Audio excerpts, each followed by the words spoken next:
नमस्कार, आप सभी का स्वागत है अन्नदाता कार्यक्रम में। आपके साथ मैं हूं सोनाली सिंह। हमारे देश के किसान जन का पोषक है, वह श्रम का देवता है, अन्नदाता है। उसमें ही भारत की आत्मा निवास करती है। ऐसे ही किसानों की प्रगति के लिए हम खेती बाड़ी से जुड़ी हुई बहुत सी नई लाभकारी जानकारियां हर रोज सुबह लेकर आते हैं। तो चलिए कार्यक्रम शुरू करने से पहले देखते हैं क्या है आज के अन्नदाता में। गन्ने की उन्नतशील किस्में और बुवाई पर तकनीकी सलाह।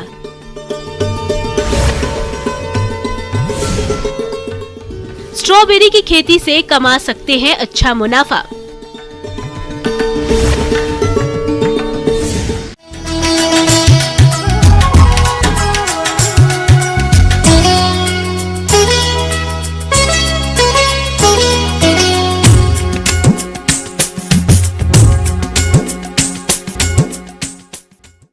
शरतकालीन गन्ने की बुवाई का उचित समय चल रहा है। प्रदेश के जो किसान भाई इसकी खेती करना चाहते हैं, वो गन्ने से अच्छा उत्पादन लेने के लिए कौन सी किस्मों का चयन करें और गन्ने की बुआई किस विधि से करें, इस बारे में जानकारी दे रही हैं डॉक्टर राजेंद्र प्रसाद, केंद्रीय कृषि विश्वविद्यालय जिला समस्तीपुर की कृषि वैज्ञानिक डॉक्टर ललिता राणा।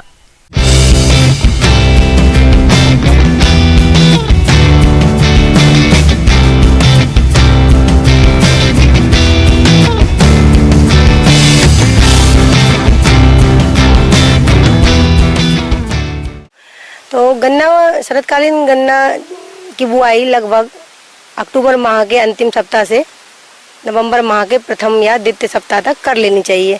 यदि बुआई में थोड़ी सी भी देर हो, इसके कारण उपज में काफ़ी नुकसान होता है। इसीलिए किसान भाइयों को यह ध्यान रखना चाहिए कि समय पर ही बुआई करें। अब कुछ इम्पोर्टेंट या महत्वपूर्ण बातें ये भी हैं कि गन्ना की बुआई करते समय खेतों में उचित नमी होनी चाहिए। नंबर 2, जहाँ भी आप गन्ना की बुआई करते हैं वहाँ पर जल निकास की अच्छे से व्यवस्था होनी चाहिए। चौथा नंबर ये कि आपको जब भी बुआई के लिए बीज का चुनाव करना हो तो हमेशा रोगग्रस्त ना हो, बीज रोग रहित हो। साथ ही यह भी ध्यान रखना चाहिए जैसे कि लालसा रोग से ग्रसित गन्ना बीज को नहीं लेना चाहिए। गन्ना की खेती के लिए अनुशंसित प्रभेदों को ही रोपनी करें। शरतकालीन बुआई के लिए अनुशंसित ईंख प्रभेद के शुद्ध बीज को रोप में लेना चाहिए। किसी भी हालत में खूंटी फसल का गन्ना ईंख बुआई के लिए प्रयोग नहीं करें। अच्छी उपज के लिए उत्तम बीज का होना आवश्यक है। बीज कीट व्याधि से मुक्त होना चाहिए तथा स्वास्थ्य खेत से लिया गया हो। रोपनी में 3 आंखों वाली लगभग 42 से 45 हजार गुल्लियों की प्रति हेक्टेयर आवश्यकता होती है। और गन्ना प्रभेद के लिए जैसे कि आप इस समय आप अर्ली वैरायटी लगा सकते हैं। अर्ली वैरायटी के लिए जैसे कि COP 9301, BO 138, BO 139, BO 154, COP 16437, Rajendra गन्ना 1, COP 9437, ये सब वैरायटी आप गन्ना बुआई के समय ले सकते हैं। इसकी बढ़वार उपज सब भी अच्छी होती है। इसके साथ ही जब आप गन्ना की बुआई करें तो गन्ना की बुआई से पहले अच्छी तरह से खेत को तैयार कर लिया जाए। खेत को तैयार करने के लिए आप गहरी जुताई कर सकते हैं। गहरी जुताई के साथ साथ 2 से 3 बार हैरो चलाकर पाटा लगा दीजिए। गन्ना की खेती के लिए खेत की तैयारी पर विशेष ध्यान देना चाहिए। इसके लिए एक बार गहरी जुताई करके 2 से 3 बार कल्टीवेटर से जुताई करना चाहिए। बुआई से 15 से 20 दिन पहले 8 से 10 टन प्रति हेक्टेयर गोबर की खाद को कल्टीवेटर की मदद से पूरे खेत में समान रूप से दें। इसके बाद खेत को अच्छी तरह से समतल कर लें। रिजर मशीन की मदद से मेंढ का निर्माण करें। जुताई के अंत में आप लगभग 15 से 20 टन FYM या कंपोस्ट का व्यवहार कर सकते हैं। उर्वरक के रूप में urea 326 kilogram, SSP single super phosphate 532 kilogram, 100 kilogram muriate of potash का व्यवहार करना चाहिए। साथ ही प्रति हेक्टेयर की दर से FYM या कंपोस्ट का व्यवहार करना चाहिए। गन्ने की फसल को शुरुआती अवस्था में कीट और रोगों के प्रकोप से बचाने के लिए बुआई से पहले फफूंदनाशक और फिर कीटनाशक दवा से उपचारित करें।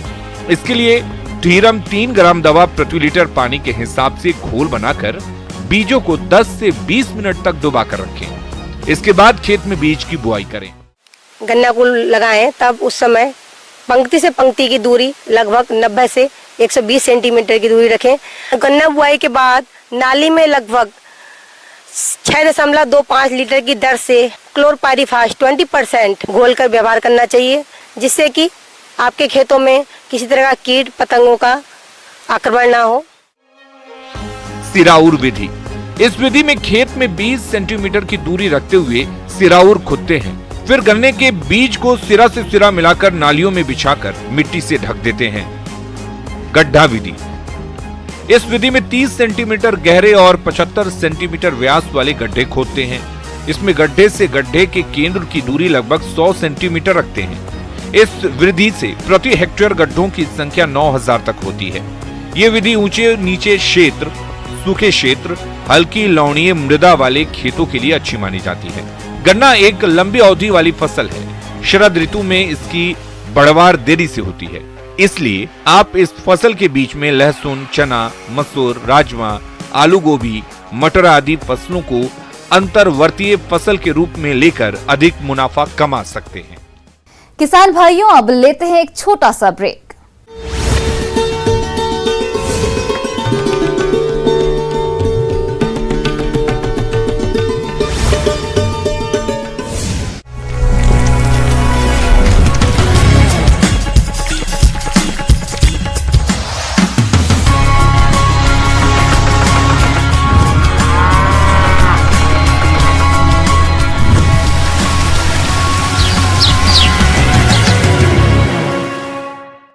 ब्रेक के बाद आप सभी दर्शकों का अन्नदाता में स्वागत है।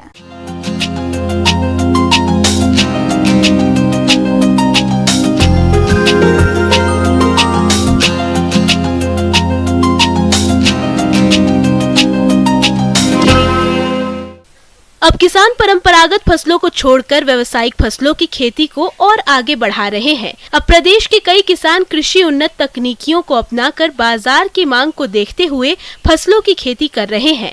ऐसी एक फसल है स्ट्रॉबेरी, जो कि पहले केवल ठंडे प्रदेशों में होती थी, लेकिन अब नई किस्मों और नई तकनीकियों के माध्यम से किसान इसकी खेती अपने प्रदेश में भी कर सकते हैं। तो चलिए स्ट्रॉबेरी की खेती के बारे में विस्तार से जानते हैं बिहार कृषि विश्वविद्यालय सबौर जिला भागलपुर के उद्यान विशेषज्ञ डॉक्टर फिजा अहमद से।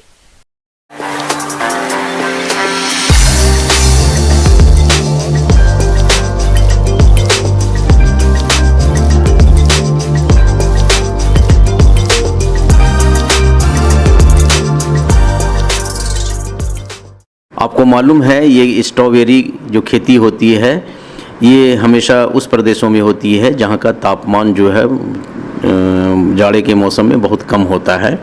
खास तौर से भारतवर्ष में इसकी खेती मूल रूप से जम्मू एंड कश्मीर में, हिमाचल में, उत्तराखंड में और हमारे नॉर्थ ईस्ट रीजन में भी होता है इसकी खेती।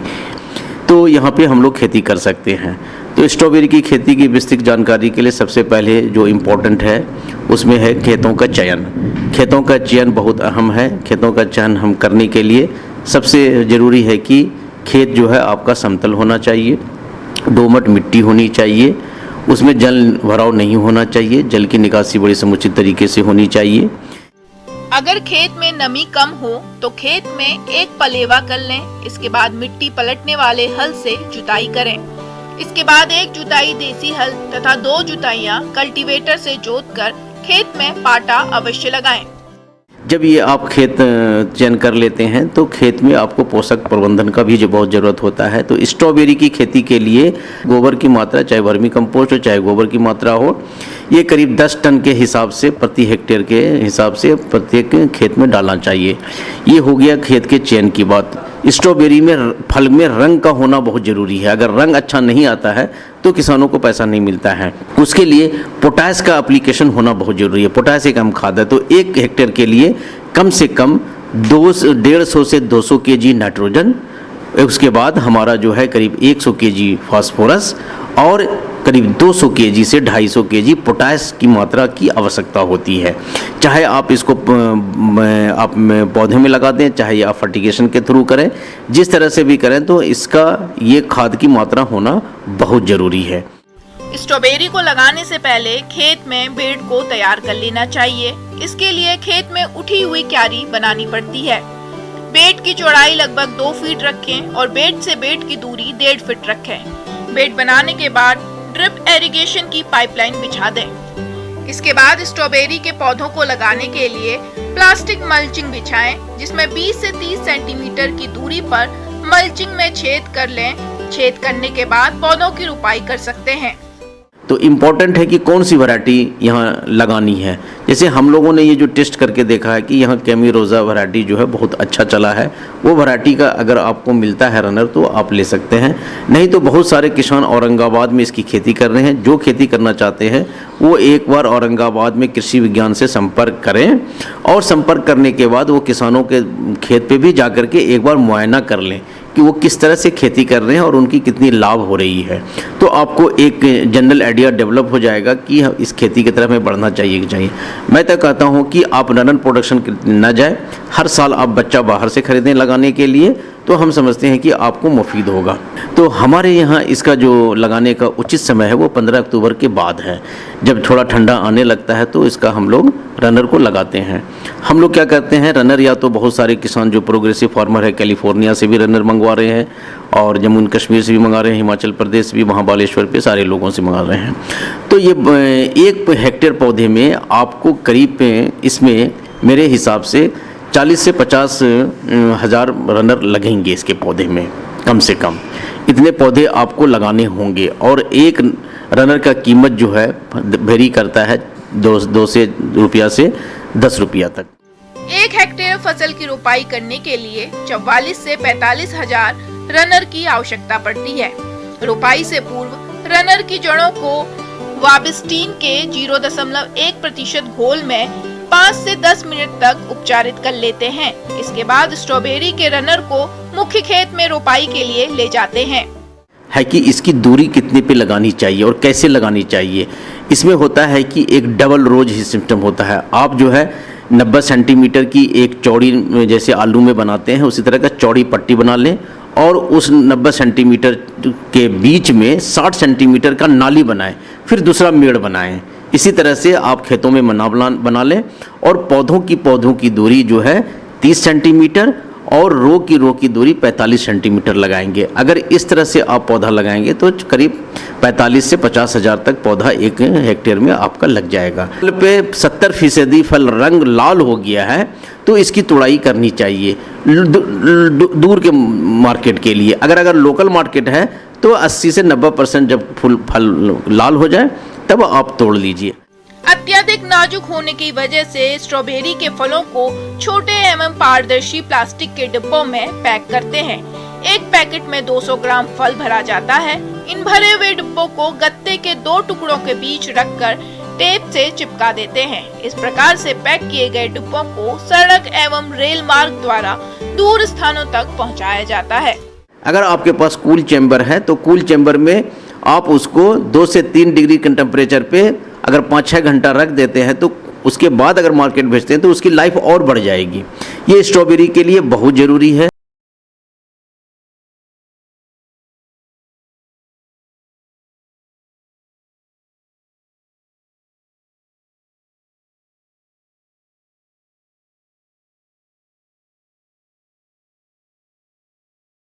पशु समय से गर्भ धारण करें और उससे अच्छे बछड़े बछड़ियां प्राप्त हों, इसके लिए गर्भित पशुओं की खास देखरेख की जरूरत है।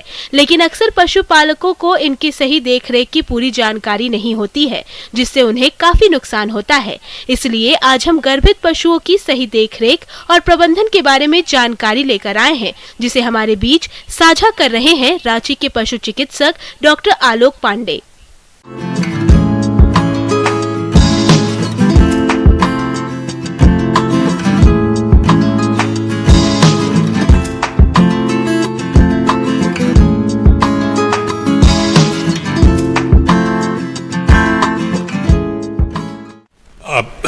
पशु रखते हैं, दुधारू पशु रखते हैं। दुधारू पशु में खास करके जो हम लोग गाय भैंस का जो है, अगर गाभिन होती है, दूध दे रही है, तो सबसे ज़रूरी चीज़ है कि 2 महीने पहले उसको दूध को सुखाना होता है। अगर दूध देने वाली गाय है तो उसके दूध को सुखाइए। तो आहार जो आप उसको देते हैं उन दाना मिश्रण को थोड़ा थोड़ा करके कम कीजिए। धीरे धीरे करके जैसे ही दूध कम हो तो उसके बाद सूखा जाता है तो वहाँ पर कोई भी जो जीवाणुनाशक घोल है दवा का, उसको वहाँ पर लगा देना है थन पे। और ये जरूर ध्यान रखना है कि हमारे जो गाय है वो जो हमने दाना मिश्रण जो कम किया था, फिर उसको धीरे धीरे पुनः स्थापित करना है, उसको ज़्यादा देना है। किसी भी जानवर को जो आप दाना मिश्रण देते हैं वो जीवन यापन के लिए जो है 1 किलो करीब करीब आप देते हैं, और इसके लिए अतिरिक्त आपको 1 से 1.5 किलो देने की आवश्यकता है गर्भवती गाय को। किसान भाइयों, गर्भित पशु को गर्भकाल के समय पूर्ण और संतुलित आहार देना चाहिए। गर्भित पशु को प्रतिदिन 25 से 30 किलो हरा चारा, सूखा चारा 5 से 6 किलो, खल्ली 1 किलो, खनिज मिश्रण 50 ग्राम, नमक 30 ग्राम और 45 से 60 लीटर स्वच्छ और ताजा पानी प्रतिदिन पीने के लिए अनिवार्य रूप से देना चाहिए। आहार की खुराक जो है उसमें हरे चारे की मात्रा बढ़ा देनी है, और हरा चारा में बहुत ज़्यादा दलीय दाना मत दीजिए। तो गर्भवती गाय को खाना में जो है कम से कम 1 से 1.5 किलो दाना मिश्रण बढ़ाना चाहिए। तो मिनरल मिक्सचर कम से कम 50 ग्राम रोज उसको मिलना जरूरी है, क्योंकि जो गाय का जो बच्चा जो अंदर जा रहा है उसके भी ग्रोथ के लिए ज़रूरी है, और उसके आहार में ये आपको सावधानी रखने की आवश्यकता है। धीरे धीरे जैसे जैसे नज़दीक समय आते जाता है बच्चा देने का, उस समय देख रेख एकदम कीजिए। खास करके अगर पॉसिबल हो तो आप अलग रखिए, अलग नहीं संभव है सब गाय के साथ रखना है तो इतना ज़रूर ध्यान रखिए कि वैसी गाय के साथ नहीं रखा जाए जो कि गाय लड़ाई करती हो, जो कि उसको हार्म पहुंचा सकती हो। वैसी गाय के साथ कभी भी उसको नहीं रखें। और दूसरी चीज़, वैसी गाय के साथ नहीं रखना है जो किसी कारण से उसका गर्भपात हुआ हो। अगर गर्भपात किसी जानवर का हुआ है तो उसके नज़दीक में इस अपने गर्भवती गाय को नहीं जाने दीजिए, ये बहुत जरूरी चीज़ है। गर्भवत पशु के गर्भ का विकास 6 से 7 माह के दौरान तीव्र गति से होता है, इसलिए उस पर विशेष ध्यान देने की जरूरत होती है। गर्भवत पशु को चराने के लिए अधिक दूर तक नहीं ले जाना चाहिए और उबड़ खाबड़ रास्तों पर नहीं घुमाना चाहिए। उठने बैठने के लिए पर्याप्त स्थान देने की जरूरत होती है। पशु जहां बंधा हो उसके पीछे के हिस्से का फर्श आगे से कुछ ऊंचा उठा होना चाहिए। और दूसरी ये है कि जैसे जैसे प्रसव का समय नज़दीक आता है, आप उस समय बच्चा होने के समय में आपको पता लग जाता है कि बच्चा होने वाला है। कभी कभी गाय खड़े अवस्था में बच्चा देती है, कभी बैठ के बच्चा देती है। तो गाय अगर खड़े अवस्था में बच्चा देगी तो बच्चा जो है वो गिर सकता है और उसको चोट लग सकती है। इसलिए उस समय आप जब बच्चा देने का समय आए तो निश्चित रूप से वहाँ पर आप जो पशु अटेंडेंट है वहाँ निश्चित रूप से रहे और उसको सहारा दे के बच्चे को निकाले, और जितना जल्दी हो सके उतना जल्दी उसके प्लासेंटा को हटाना है। गाय जो है जो बाछी के ऊपर में या बाछा जो भी पैदा हुआ है उसके ऊपर में जो श्लेष्मा लगा रहता है उसको चाट चाट के हटाती है। तो और दूसरा ये है कि बिल्कुल ध्यान देना है कि झेर जो है वो उसको प्लासेंटा को कभी भी जानवर नहीं खाए, क्योंकि वे प्लासेंटा अगर खा लेगी तो आगे का दूध एकदम सूख जाएगा। और दूसरा ये है कि आप उसको जो आप अभी गुड़ है, हल्दी है, इन सब चीज़ों को हम लोग उसको देते हैं। पशु को अगर बयाने में कोई परेशानी आए तो नजदीकी पशु चिकित्सक से तुरंत संपर्क करें। बयाने के आधे घंटे के भीतर नवजात बच्चे को खिस अवश्य पिलाएं। प्रसव के बाद ही गाय भैंस को 2 से 3 बार काढ़ा जिसमें अलसी 200 ग्राम, अजवाइन 100 ग्राम, सौंठ 50 ग्राम को 5 लीटर पानी में अच्छी तरह पकाकर उसमें 1 किलो गुड़ मिलाकर पिलाएं। ये काढ़ा पशु के स्वास्थ्य के लिए बेहद लाभदायक होता है। यदि पशु प्रसव के 12 घंटे के अंदर जेर नहीं गिराता तो आपको नजदीकी पशु चिकित्सक से संपर्क करना चाहिए। तो आप इन सब छोटी छोटी चीज़ों को अगर ध्यान रखते हैं तो हमारे किसान भाई जो है वो इससे पशुपालन से लाभ ले सकते हैं। आगे और भी है खेती बाड़ी से जुड़ी हुई बहुत सी रोचक जानकारियां। यहाँ रुकेंगे एक और छोटे से ब्रेक के लिए।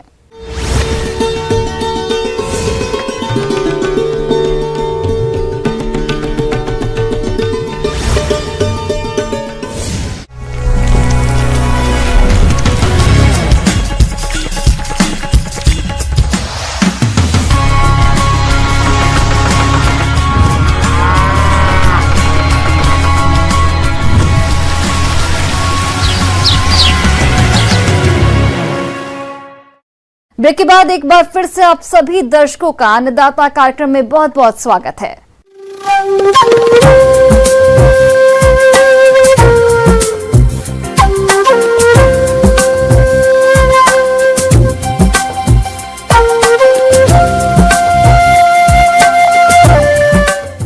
मौसम विभाग के रिपोर्ट पर साप्ताहिक कृषि सलाह इस प्रकार है।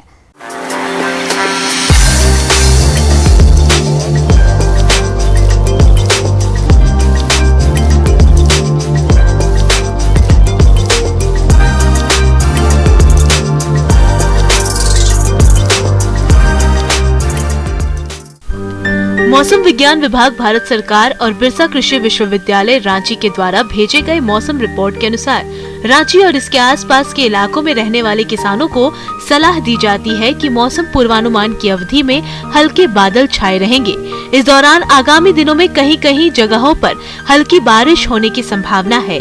मौसम के मिजाज को देखते हुए किसानों को सलाह है कि धान फसल की समुचित देखरेख करें, क्योंकि ऐसे मौसम में फसल में विभिन्न कीटों एवं रोगों के आक्रमण की संभावना बहुत ज्यादा रहती है। फसल में दानेदार कीटनाशी दवा कार्टफ हाइड्रोक्लोराइड 4G 10 से 12 किलोग्राम प्रति एकड़ की दर से भुरकाव करें। असीमित सिंचाई की सुविधा रहने पर आलू, हरा मटर या विभिन्न सब्जियां जैसे फूल गोभी, बंद गोभी, फ्रेंच बीन, टमाटर, प्याज आदि के साथ साथ मसाला वाले फसलों जैसे धनिया, अजवाइन, सौंफ, मेथी आदि की भी खेती कर सकते हैं। रबी फसल की समय पर बुआई के लिए खेती की तैयारी करें। जिन किसान भाइयों के पास विभिन्न सब्जियों जैसे टमाटर, फूल गोभी, बंद गोभी आदि का बिचड़ा तैयार हो, वे इसकी रोपाई मेड़ बनाकर करें। जो किसान जाड़े की सब्जियां जैसे फूल गोभी, बंद गोभी, मिर्च, टमाटर आदि की खेती करना चाहते हैं, वे बीज स्थली में बीज को गिराएं। मवेशियों को हरे चारे के लिए इस समय किसान भाई जय की किस्म, केंट UPO, मक्का की किस्म मक्का 212, OS 6, RO 19, बरसीम की किस्म, वरदान, बुंदेल, रिस्का की किस्म, आनंद 2, आनंद, लूसर्न इत्यादि में से किसी एक की बुआई करें। जिस किसान के पास सिंचाई की समुचित व्यवस्था हो तथा आलू की खेती करना चाहते हैं, वे जल्द से जल्द खेती की तैयारी करें और इसकी अनुशंसित किस्म कुफरी अशोका, कुफरी पुखराज, कुफरी चंद्रमुखी में से किसी एक किस्म को ही लगाएं। जो किसान इस समय हरा मटर की खेती करना चाहते हैं, वे इसकी अनुशंसित किस्म आरकेल की बुआई करें।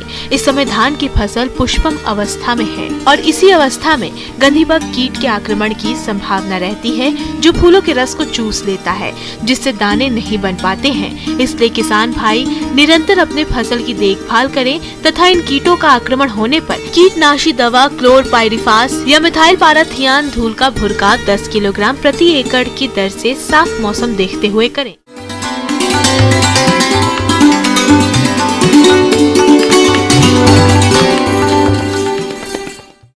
आइए जानते हैं अन्नदाता निःशुल्क फोन के माध्यम से पूछे गए समस्याओं का समाधान। अन्नदाता निःशुल्क फोन संपर्क सेवा के माध्यम से पूछे गए प्रश्नों में से आज हमने जिस प्रश्न को कार्यक्रम में शामिल किया है उसे पूछा है ग्राम मझवा, जिला सिवान के कृषक जगदीश राय ने।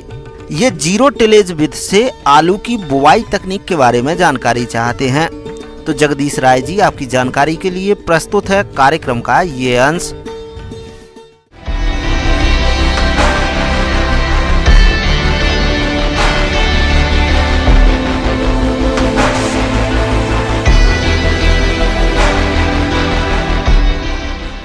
जैसे कि आलू लगाने की विधियां हैं वो पहले से काफ़ी ईजाद हो रही है। लगभग किसान जिस तरीके से लगाता है उसी तरह की विधियां ईजाद हो रही है। थोड़ा सा उसमें अंतर ये है कि जो नई विधियां हैं वो मशीनरी पर ज़्यादा ध्यान दे रहे हैं। तकनीकी है वो बेड बनाने वाली मशीनें, लेकिन जो हाल ही में हमने जो तकनीक ईजाद की है उसका नाम है जीरो टिलेज पोटैटो। यानी इस विधि में किसान को कोई टिलेज नहीं करना पड़ता है, किसान भाई को किसी तरह की कोई ज़्यादा लेबर का प्रयोग नहीं करना पड़ता है। किसान भाइयों, अभी तक आपने गेहूं की जीरो टिलेज से बुवाई के बारे में काफी सुना, लेकिन अब खरीफ धान के बाद आलू के उत्पादन में जीरो टिलेज विधि का इस्तेमाल किया जा रहा है और इसके काफी अच्छे परिणाम भी सामने आए हैं। तो किस तरह से करते हैं जीरो टिलेज विधि से आलू की बुवाई, आइए जानते हैं। इसमें हम क्या करते हैं कि यूं ही धान की कटाई हुई उसके बाद में आलू के जो बीज है, जो कंद है, उनको हम बिना जुताई किए खाली खेत होते ही लाइनों में रख देते हैं। लाइनों में रखने के बाद में हम जो पुराड़ होता है धान का, उस पुराड़ से उन जो कंदों को है वो ढक देते हैं और उसके बाद में हम उस पर हल्की सिंचाइयाँ हैं आवश्यकता अनुसार वो करते रहते हैं। तो इससे लगभग जो किस्मों पर डिपेंड करता है कि जिसकी कितने लंबी किस्म यदि की अवधि वाली है तो थोड़ा ज़्यादा टाइम लेती है, लेकिन मध्यम जो किस्में हैं वो लगभग 80 से 85 दिन में तैयार हो जाती है। किसान भाइयों, जीरो टिलेज जिसे जुताई रहित खेती कहा जाता है, इस विधि से आलू की खेती करने पर किसानों को कई तरह के फायदे मिलते हैं, जिसके बारे में आइए विस्तार से जानते हैं। इस विधि में है वो कम समय भी लगता है। तो इस विधि जो ये विधि है, ये किसानों को समय से आलू की है हम कह सकते हैं कि बिजाई और प्लांटिंग कर सकते हैं। और सबसे अच्छी बात यह है कि इसमें पौधे की इतनी अच्छी वृद्धि होती है कि इसके जो साइज है, जो ट्यूबर है, वो इतने ज़्यादा बनते हैं और बड़ी मात्रा में उसकी साइज काफ़ी बड़ी होती है। तो किसानों की उपज है इस विधि से 15 से 20% ज़्यादा होती है एवं लागत है वो लगभग 30 से 40% तक कम होती है। किसान भाइयों को मैं ये सलाह देना चाहूँगा कि आधुनिक युग के दौर पर यदि किसान भाई नई आधुनिक तकनीकियों को अपनाते हैं, जैसे आलू की जीरो टिलेज तकनीक है, यदि ऐसी विधियों को अपनाते हैं तो किसान भाई लागत को काफ़ी कम करके आमदनी को इतना बढ़ा सकते हैं कि उसको 2 गुने से जाकर 3 गुने तक किसान भाई कर सकते हैं।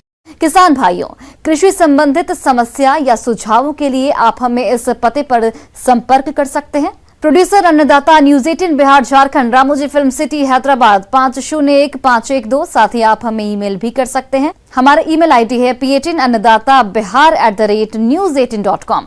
इसके अतिरिक्त आप हमें निःशुल्क हेल्पलाइन नंबर 18008892 पर सोमवार से शनिवार सुबह 10 से शाम 4 बजे के बीच संपर्क कर सकते हैं। अब समय हो रहा है आपसे विदा लेने का। कल फिर से आपसे मुलाकात होगी कृषि से जुड़ी महत्वपूर्ण जानकारियों के साथ। नमस्कार।